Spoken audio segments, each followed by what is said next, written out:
Starmie EX is still an absolute powerhouse.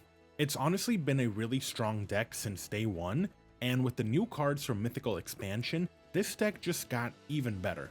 Cards like Leaf and Vaporeon really elevated this deck to the next level. These two cards specifically made a world of difference in this build, allowing it to be way more flexible and switch in and out as needed. Vaporeon being able to move energies around and Starmie's no retreat cost, combining this with Leaf made this deck so good. So what are the pros of this deck?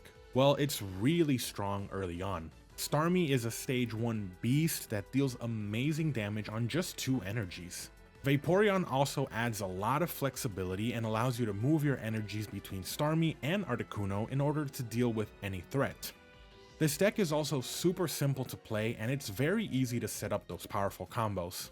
It doesn't require many energies to work, and due to the low cost for both attacks and retreat, means that this deck gets up and running very early on in the match, especially if you get lucky with Misty. However, the cons are that this deck's damage is overall kinda low. It's good when you start attacking early on and you can get a few hits in, but in the later game, this deck has no chance of one-shotting a big threat. This deck also kinda loses hard to Pikachu, which is one of the most powerful and one of the most common decks that you'll see in the meta right now, so you will be encountering it a lot. You also rely heavily on Starmie in your early game, so not drawing it early can be a really big inconvenience. With that said though, let's check out the build. For your items, you're simply going to run 2 Pokeball to get your basic Pokemon set up as fast as possible. Now for your supporters, you're actually gonna run quite a few, so this deck really focuses on being smart about the usage for maximum efficiency. You will be running 2 Professor's Research, 2 Misty to try and get your Starmie up and running as fast as possible, 2 Leaf to switch out your Articuno in and out as needed, 1 Sabrina, and 1 Giovanni just to help you take out certain threats. For your Pokemon, you'll run 2 Staryu, 2 Starmie EX, 2 Articuno EX, 2 Eevee, and 2 Vaporeon. Starmie is the star of the show.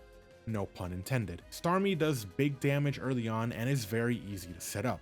However, Starmie's damage does fall off a bit in the late game since it doesn't really have that much utility.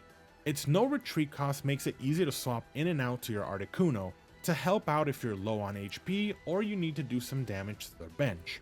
Now Vaporeon is the gear that makes this deck run smoothly. Washout allows you to freely move your energy around from your bench to your active Pokemon. Combining this with Leaf allows you to switch back and forward between your Starmie and Articuno without wasting any energies. This makes this deck super flexible. Say you have an injured Starmie in your active spot and a fresh one on your bench, you can just swap them out and use Vaporeon to give all the energies to the new Starmie and just start dishing out damage. This deck is really strong with incredible flexibility and a lot of early game pressure. It can go toe-to-toe with many of the meta decks out there, especially decks that require a lot of setup, like Mewtwo decks. Also, having a type advantage versus fire decks is a huge plus. There are so many fire decks out there with variations of Charizard, Arcanines, and Blaines, so having the type advantage over those really helps you when you're playing online. If you are playing this deck, let me know what build you use and how you think it fares up against other decks in the meta. Thank you for watching, and don't forget to check out the rest of my TCG Pocket content for more guides.